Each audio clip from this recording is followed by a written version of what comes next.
Bom, bom dia a todos, obrigada, Bruno. Que informações preciosas que estamos recebendo nessa manhã, né, gente? Estou gostando muito das apresentações. Eu espero agora contribuir também para a gente pensar na internacionalização de uma forma diferente, que é a internacionalização em casa, por meio do programa Brave. Então, eu vou compartilhar com vocês a minha guia de apresentação. Minha apresentação de slides. Espero que vocês estejam já vendo minha apresentação. Ela entrou? Entrou. Ok. Bom, então o programa Brave, Unesp, né? Brave significa Brazilian Virtual Exchange. É um programa que a gente tem na Unesp desde 2018, pensando nas possibilidades de internacionalização em casa. Virtual Exchange seria intercâmbio virtual. Né? Quando a gente pensa na palavra intercâmbio, a gente pensa geralmente numa viagem, né? Como estávamos falando agora, uma viagem para a Universidade Técnica de Munique, ou outras que foram mostradas aqui anteriormente. Então, essa mobilidade física, né? De você ir viajar para um outro país. Mas a modalidade do Brave, nessa modalidade, a gente pensa no intercâmbio virtual, ou seja, utilizando as ferramentas da internet, né? Então, ela é uma modalidade de internacionalização em casa, né? Nós temos hoje no ensino superior, pensamos em duas maneiras de se fazer a internacionalização. A internacionalização no exterior por meio da mobilidade física e as oportunidades da internacionalização em casa por meio das ferramentas da internet, ou por meio de trazer estrangeiros, né, para os nossos campos, para as nossas disciplinas. E aí eu vou explicar, então, para vocês um pouco mais sobre o programa Brave. Mas antes disso, né, queria falar sobre essa questão da internacionalização em casa, da digitalização e do desenvolvimento de competências, né? O senhor estava falando sobre essa questão do desenvolvimento de competência dos alunos de doutorado, né, na Alemanha, para ir para o mercado. E justamente o programa Brave, ele vem para a Unesp para a gente pensar no desenvolvimento das ditas soft skills, né? Essas competências que nós temos que ter hoje para o século XXI, e para trabalhar em equipe, né? Muitos dos trabalhos hoje sendo desenvolvidos por meios virtuais, práticas colaborativas, né? Então, é justamente nesse sentido que a gente pensa esse programa de internacionalização em casa, que é o Brave. Vocês podem ver algumas das competências que a gente entende que programas como esse podem desenvolver aqui, e eu coloquei em diferentes línguas, né? A gente tem ali comunicação, collaboration, iniciativa, empatia, em diferentes línguas, porque justamente o nosso entendimento do Brave é que ele se configura também como um contexto autêntico para a prática de língua estrangeira, né? Da interação dos nossos estudantes com estudantes que cursam disciplinas no exterior, vou mostrar para vocês alguns exemplos, né? Para a gente justamente criar essas oportunidades de prática de língua estrangeira. A professora Paula, a professora Sandra falaram um pouco do nosso programa de idiomas da Unesp, que é uma oportunidade de aulas, né, para se aprender língua estrangeira, e o Brave vem se colocar em conjunto com esse programa como um contexto autêntico de prática, porque a gente precisa aprender a língua e também praticar essa língua estrangeira, né, para desenvolver cada vez mais a nossa proficiência. Então, é por meio da interação que a gente desenvolve e aperfeiçoa, né, a língua estrangeira. Bom, o Brave, então, como eu disse para vocês, essa questão do intercâmbio virtual, né, ele se chama Brave no Brasil, né? Ele é um programa que foi estabelecido pela FAUBAI. A FAUBAI, se vocês não conhecem, é a Associação Brasileira de Educação Internacional, e ela é formada pelos diferentes escritórios de internacionalização das instituições de ensino superior públicas e privadas no Brasil, né? Então, a AREX é de cada instituição, né, de ensino superior internacional, juntas, elas discutem nessa associação como melhorar a internacionalização do ensino superior. E uma das propostas da FAUBAI para o ensino superior, para a internacionalização do ensino superior no Brasil, foi o programa Brave, em 2018. A Unesp participou ativamente da criação do programa Brave junto à FAUBAI e fomos uma das primeiras a implementar o programa Brave nas disciplinas de graduação e de pós-graduação. E aqui eu coloco para vocês alguns outros nomes que o Virtual Exchange, né, o intercâmbio virtual, tem em outros países, em outros lugares.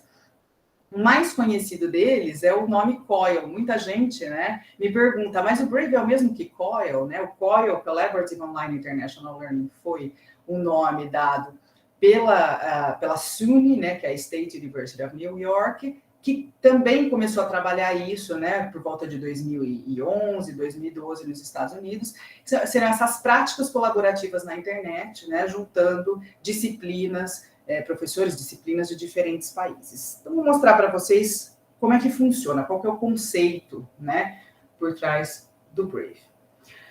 O Brave é uma metodologia ativa, né, nas aulas para aprendizagem colaborativa. Então, a ideia é que a gente junte não somente os dois professores, né? Quando a gente pensa em internacionalização, às vezes a gente pensa um professor, um colega, né, do estrangeiro vem dar uma palestra na minha aula.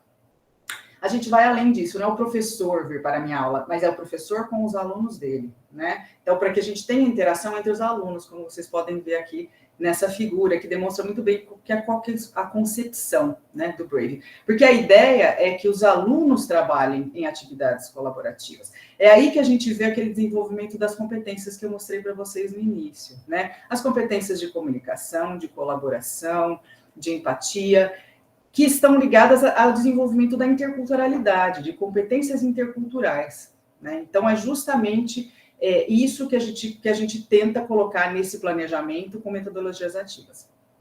Para que o Brave ocorra, então ele vai ocorrer, né, preferencialmente dentro de uma disciplina de pós-graduação ou de graduação, aqui estamos falando, né, de pós-graduação, e essa disciplina, ela pode ser uma mesma disciplina compartilhada pelos docentes e oferecida nas duas instituições. Então, tem a disciplina aqui do docente na Unesp, o docente lá no exterior oferece a disciplina, uma disciplina parecida também, e elas podem ser dadas totalmente em conjunto ou parcialmente em conjunto. Quer dizer, você não precisa trabalhar o semestre todo em conjunto. Seria um período, a gente geralmente pensa em um período, principalmente, né, pensando em calendários escolares, que no hemisfério sul e no hemisfério norte são bem diferentes, mas a gente sempre tenta pensar em um momento que esses calendários se sobrepõem e que a gente possa estabelecer, então, essa comunicação e que os alunos realizem atividades em conjunto. Mas não somente escutando os professores darem aula, mas justamente tendo atividades ali em que os alunos trabalhem em grupos mistos,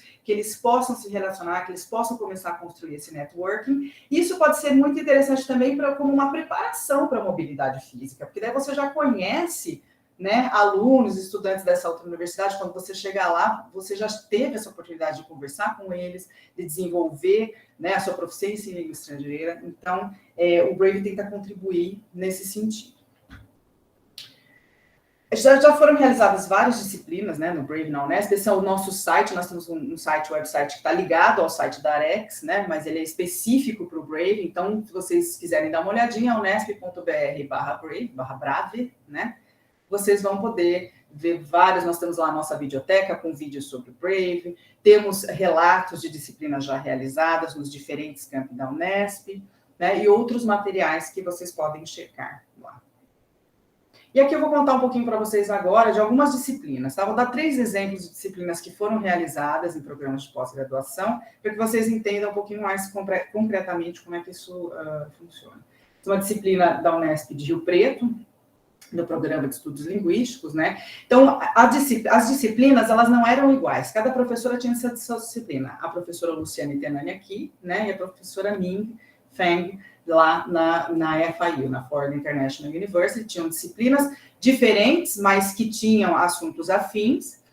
E durante um período, né, que elas estavam ministrando essas disciplinas, elas estavam, né, cada uma na sua universidade com seus alunos, os alunos se envolveram em um projeto conjunto que foi a criação de podcasts sobre a pandemia. Nós estávamos nesse momento, né, na pandemia, e os alunos, então, foram divididos em grupos e fizeram entrevistas, né, sobre os efeitos da pandemia nas diversas esferas da educação, nos seus próprios contextos, compartilharam essas experiências e criaram podcasts em conjunto. Vocês podem, inclusive, ver esses podcasts quando vocês entrarem na página da Arex. Nós temos lá uma reportagem que foi feita com a professora Luciane, que ganhou, inclusive, um prêmio numa conferência internacional, né, com este projeto e com os podcasts. Lá nessa reportagem, vocês vão ver, vocês podem ouvir os podcasts, podem ver o prêmio que a professora ganhou e tudo mais. Então, acho que é interessante para a gente entender como é que isso funciona. E os alunos tiveram essa oportunidade, então, desse contato, de usar a língua inglesa, né, para a comunicação com seus pares. Esse outro exemplo que eu mostro para vocês ocorreu dentro de uma aliança global. Então, acho que é muito interessante, aqui é um convite também aos professores que estão aí nos assistindo no Brunch hoje, que têm alianças globais, para pensar em como podem oferecer essas disciplinas com formato Brave, né, com seus parceiros das alianças. Acho que é super interessante a gente poder colocar isso já, né, dentro do print como um início, por exemplo, para preparação, né, para as mobilidades. Então, vejam aqui que essa disciplina oferecida em Jaboticabal, né, e também com os parceiros do print da FIU, ela versava sobre a questão, né, das mudanças da biodiversidade, né, em ecossistemas. Então, os professores trabalharam aqui, eu no relato, né, conversei com o professor Maurício Bach, e ele me conta como trabalharam os alunos na sala de aula invertida, os alunos fazendo discussões, né, antes da apresentação dos conceitos teóricos pelos professores. Então, foi realmente muito interessante. E aqui, um exemplo, no caso do espanhol, né, vocês podem estar pensando, mas é tudo só em inglês? Não, a gente pode usar qualquer língua para fazer intercâmbio virtual. E eu vou dizer para vocês que os alunos conversam em diferentes línguas durante o intercâmbio virtual, nas atividades que eles estão desenvolvendo em conjunto, né, em seus próprios grupos. Isso eu sei porque eu tenho uma aluna de mestrado fazendo uma pesquisa sobre o Brave, a gente está estudando a comunicação entre os alunos do Brave, e realmente essa questão de ambientes multilingües que se criam justamente quando você forma grupos, né, as pessoas vão usar os recursos linguísticos que elas têm, que elas sabem, né? E aí essa comunicação acontece. Então, acho que essa comunicação autêntica trazida à tona pelo programa Brave, ela tem que ser amplamente utilizada, né, nos nossos programas de pós-graduação. No caso aqui dessa disciplina, vejam que foi um programa de pós-graduação em educação, né? Que a disciplina era sobre cidadania global e direitos humanos, ela foi oferecida com 2 universidades na Colômbia, né? Então as aulas eram realizadas em conjunto pelo Google Meet, então todos os alunos estavam ali e também realizaram atividades em conjunto, em pequenos grupos. E a comunicação foi feita em portunhol, né, gente? A Aline estava falando aqui da questão do espanhol e do português. Eu acho que a gente tem que lançar mão da proximidade dessas línguas, né? E perder o medo de falar o portunhol, porque daí a gente começa no portunhol e vai estudando e vai se aprimorando e chega, assim, na comunicação em espanhol. Não há problema nenhum, né? Acho que a comunicação é algo dinâmico e para a gente aprender a se comunicar, realmente a gente precisa se colocar, né, em ambientes de interação. Bom, só alguns dados rapidamente do Brave, desde 2018, né, até hoje. A gente já teve diversos projetos, vários docentes participando, e 27 das 34 unidades da Unesp já tiveram atividades, né, de programa Brave, tanto na graduação quanto na pós-graduação, e 22 cidades, das 24 cidades. Então, quer dizer, agora a nossa meta é realmente ampliar o programa Brave para que ele atinja toda a Unesp. Né? Eu deixo novamente meu convite aos professores que têm interesse em realizar o Brave nas suas aulas, que entrem em contato comigo, e eu, né, estou disposta, estou aqui para ajudá-los, né, nessa preparação, no planejamento das atividades, contar como tem sido as experiências, né? A gente está justamente enfocando uma ajuda aos professores para que isso aconteça amplamente. Eu trouxe 2 relatos de alunas, né, que eu acho que agora pelo viés do aluno, né, de como que isso acontece, até para que todos os alunos pensem, nossa, como é que eu vou participar disso? Como é que eu vou falar uma língua estrangeira? Né? Então, primeiro um aluno que recomenda, né, essa troca de experiências entre professores e alunos de outros países é enriquecedora, no aprendizado tanto da disciplina, né, quanto a questão cultural, como eu disse para vocês, é um foco essa interculturalidade e o desenvolvimento de competências interculturais. E outra aluna que fala que estava muito ansiosa, né, porém, no decorrer das atividades, ela percebeu que era uma oportunidade única de aprendizado que impactará na formação. Então, acho que é normal ficar ansioso quando a gente vai falar uma língua estrangeira com outra pessoa. Mas aí depois você vai, né, se sentindo mais confortável à medida que você sente que o outro te entende, né, que você entende o outro. E é nesse processo que a gente aprimora realmente as nossas competências em língua estrangeira. Bom, para fazer parte do Brave, o professor precisa optar em colocar o Brave na sua disciplina. Mas se o professor ainda não há professores oferecendo disciplina com Brave no seu programa de pós, né? Há também outras oportunidades que a gente sempre divulga pelas nossas mídias sociais, e uma delas é o Global Conversations. Então, o que é o Global Conversations? Eles são sessões de debates globais, né? A Unesp faz parte desse grupo, que é liderado pela DePaul University, em Chicago, que promove sessões de debates globais. Então, aqui não é dentro de disciplina, é uma atividade à parte, que é oferecida 2 vezes por ano, que são debates sobre temas de interesse. Vejam aqui alguns dos temas, né, que são colocados, como ajuda humanitária, questões sobre desastres, inteligência artificial na educação, mudanças globais, entre outros. E todos os alunos da Unesp estão convidados, alunos, docentes, técnicos administrativos, toda a comunidade unespiana pode participar, né, porque nós fazemos parte desse grupo. E esse ano, os debates vão ser agora, entre abril e maio, né? Estão abertas já as inscrições, eu recomendo que vocês se inscrevam e participem dessas sessões de debates que são realizadas pelo Zoom, e tem sempre professores mediando a discussão, né? Então, são os professores, a professora Silke, da Unesp de Botucatu, lidera, junto com professores da DePaul e outros colegas dela, uma discussão sobre questões, né, a professora da Medicina de Botucatu, sobre questões de saúde, em um desses debates, mas vocês podem participar de qualquer um dos debates, mesmo que ele não seja liderado por professores da Unesp, né? Vocês podem participar e haverá alunos, estudantes, pessoas de diferentes instituições. Os debates são todos em inglês, né? São ambientes seguros para se praticar inglês ali, com professores mediadores. Então, recomendo fortemente que vocês participem disso. Depois, isso vai já está nas nossas redes sociais, e depois também nós vamos passar os slides para que vocês tenham acesso, né, onde encontrar mais informações. E por último, eu deixo para vocês aqui as redes sociais do Brave. O Brave tem redes sociais específicas, nós temos as redes da Arex, né, que foram mostradas no começo, aqui do Brunch, mas nós temos também as nossas redes sociais específicas no Instagram, que é o brave.unesp, né, @brave.unesp, no Facebook também, brave.unesp, e o site que eu já mostrei para vocês. Se vocês entrarem lá no site, a gente tem um link para as nossas redes sociais lá também. Muito obrigada, e passo de volta a palavra para o Bruno.